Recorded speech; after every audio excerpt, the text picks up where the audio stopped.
Jukebox is a love story about Harper and Grace, two privileged young women who grow up in similar trappings. They grow up at the country club, they're presented as debutantes, they go away to college together, they join the same sorority, and as the story builds, so does a romance. And it's not just some passionate, making out in college sorority party kind of emotion that's going on. It is deep-seated true love that they're both feeling for each other.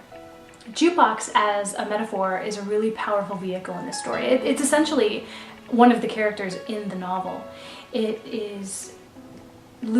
story is loosely centered around a jukebox in a dive bar in Scottsdale, Arizona that these two girls, Grace and Harper, go to escape the world that they live in. They know that by going to Ernie's that they will not run into anybody that they ever knew. It's not one of those places that the country club type go to. And inside Ernie's is a jukebox that these girls fill with money. And the jukebox itself really becomes a way that the girls communicate. In the beginning they use it to connect and to flirt, and they also use it to fight, and they use it to punish. And it becomes an incredibly important metaphor, and it really is the bones of the story, because if you look at the way that the novel is structured, each chapter in the story is a song lifted from the jukebox. The town that they live in is a very conservative town.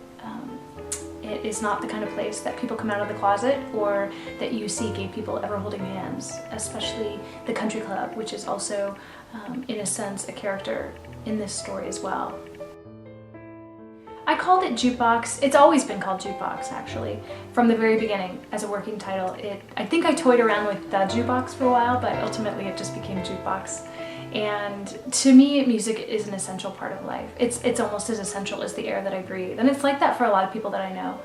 And so music is another way to communicate. I've always thought the English language was way too limiting, and music sort of fills in the holes.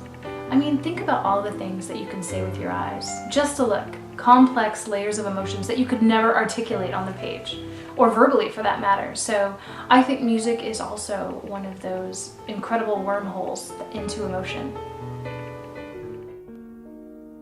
I came up with the idea for Jukebox probably the night that I was presented as a debutante many, many years ago, and it has always stayed with me. Somehow standing on that stage looking out at the crowd in my white wedding gown and curtsying to my father and to the rest of the people in the room, somehow I knew that I was going through not only a rite of passage, but also something that was going to be an incredibly rich ground to mine from when I became a writer. A lot has changed in the years since I've been a debutante, and my first girlfriend was a debutante as well, and so there are shades of my own life in this story. However, ultimately, I wanted to tell a story about hope. When I was in the closet years ago, I was looking for a story like Jukebox. I was desperate for a story like Jukebox. I wanted to meet somebody on the page like Grace and Harper. And so that has always been one of the driving forces for me. I wanted to write this story for all the women out there, and men, who are living in the closet. And if I can just make one person's life easier by telling a story about Harper and Grace and the love that they share, I will have succeeded.